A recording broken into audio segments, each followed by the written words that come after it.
Alright boys, we're going straight in. But first, there might be a few manga spoilers, but I've edited them to be as broad and spoiler free as possible, so just keep that in mind when you watch. Diving straight into the opening, we can see us going closer to the TV in Sarina's hospital ward, with all the characters slowly fading in and out. The camera is slowly panning into the future that she always wanted, and finally getting that in the form of Ruby. Then we have Aqua and Ruby and the contrast between their actions on stage. Aqua only sees his acting job as a means to get closer to the murderer, whereas Ruby is trying to be the embodiment of Ai herself, pulling those same poses that Ai usually would do when she was alive. And this light of their respective colors shows how they're separated in their goals. This alludes to something in the ending, but more on that later. Now we got them crows Chainsaw Man can relate. These crows are prevalent throughout the story and kind of symbolize bad luck, but if we look at the Shinto mythology, we can see that the crows are seen as intelligent and a guide from God. In episode 1, Aqua's eye forms when he found his drive for revenge, and it formed a crow shape. I won't give you any other examples, but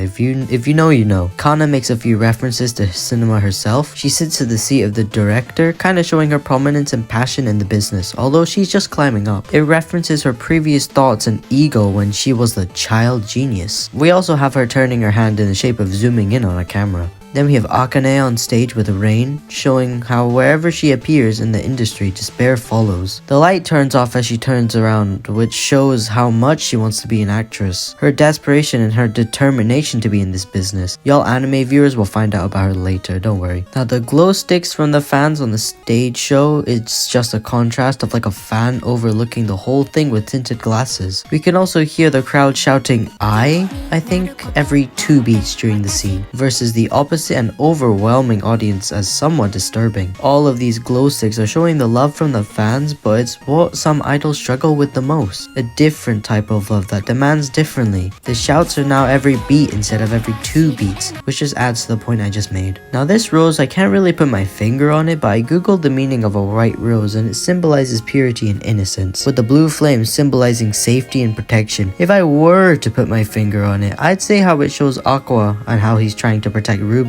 from the dark world that is being an idol by casting his flame over her. And as we know, a fire doesn't last forever. The flower is moving, so it could tell us that Aqua is slowly losing control over Ruby, as she is determined to be in this industry no matter what, not even listening to her own brother. Then we get to see Ai dancing and absolutely vibing out, but Aqua is still following in Ai's shadow. While she's showing her light to the rest of the world, Aqua kinda covers her tracks by going the opposite way of her, looking for opportunities and slight slip-ups to help him figure out the puzzle of her death. Then Aqua breaks through her eye. This is symbolic of her death and how he was there to witness the sight of her dying. He somewhat feels guilty for what happened. It also shows how quickly death can happen, death being compared to like glass shattering, which is an instant reaction. One day you're alive and the next day you're dead. We also have a contrast between Aqua being consumed within Ai's shadow and Ruby reaching out for the light that Ai gave her. Aqua is stuck in his past traumas while Ruby is fixated on her goal and moving on from the death. Now this one's a good one. 45510 is the password number that Aqua uses to open up a locked phone. Keeping it at that for spoilers. The author, I don't know how to say their name, also made a short story that was titled This Number. From reading that story, it's basically an original Bikomachi member finding an interview of Ai 16 years after her death, which is also the same age she gave birth at. I'll leave the link to the story in the description for anyone who wants to give it a read. But this short story is what inspired Yoasobi's song lyrics. Speaking about that, let's actually analyze the lyrics. As this song was based on the novel, they mostly mean the same thing, but some lines have direct reference to the book. I was asked these exact questions in the book. The whole lyrics are just mostly previews of her past and illustrating her whole story, so it's not too much to fully break down. Mostly kind of stuff that I already pointed out and said, so let's just get straight onto the outro. The first thing we can talk about is that the aspect ratio is 21:9, providing a cinematic feel and making us think that the song is kind of from Aqua's perspective.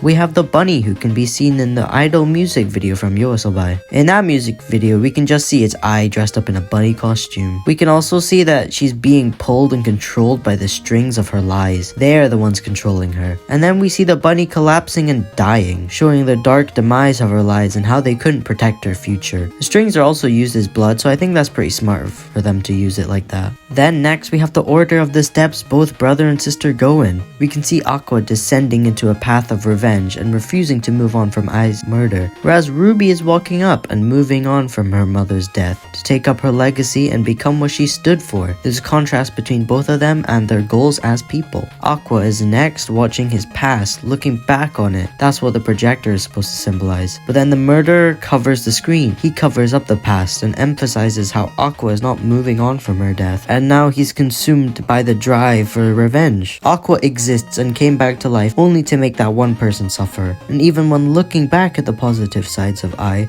the killer always comes back to haunt him and fills him with guilt and despair. The killer becomes Ai's vision, and he can't see anything else but the fact that Ai just died. Next, we see Ruby looking outside the hospital, reminiscing the memories of her struggle with physical health issues in her past life. She had a passion to dance and to be an idol, but her body never really supported it. Ruby is still aware of her upbringing and to finally use the gift she has now of a new body to become an idol. This just shows that she's still that same person from her past life and she hasn't forgotten anything. Next, we get a scene where everyone is spinning around Aqua, showing that anyone could be the culprit to Ai's murder. Nobody is safe, and you can't assume anyone is. Now he has to analyze and figure out who it can be and who is responsible for her death. Question everything you possibly know and find out who killed her. As Aqua finally reaches rock bottom and gets to the bottom of the stairs, dead bodies surround him to show how bad the business is. The realism of how a pile of young talents could be just brutally murdered by one single psychotic fan, showing that no matter how far he went, there's no answer to death. Blaming himself over the death of Ai and increasing his PTSD after her death, believing that he could have done something in the moment to save a young talent like her. But if you think that's how far he falls, you would be mistaken. The strings of Ai's lies are still attached to him, drag him to the trenches. How Aqua feels responsible for Ai's death and still cannot run away from the truth. It will always drag him down and keep him down. But at the end, Aqua reaches up to try and reach the light Ai has left in their lives. The contrast between reaching for that light after descending into darkness, it's almost an impossible feat to achieve. Now that's both of the visuals for them done. Now to dive into the ending's lyrics. And already, just the name of the ending, called Mephisto, or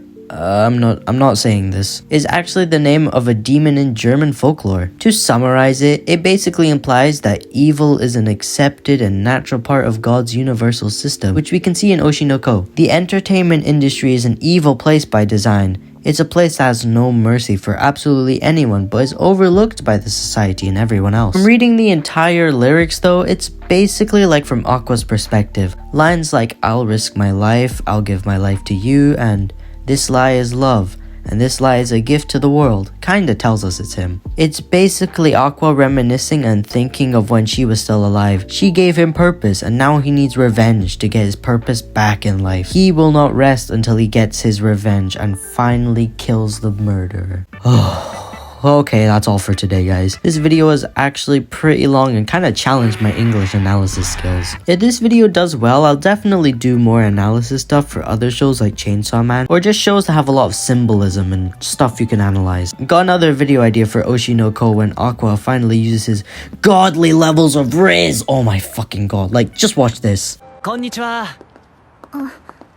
ちょっといいかな You can have my children. 思い返してけ私は気持ちを変えるから那でゆけるあなたは今をくれけわでしょうあげる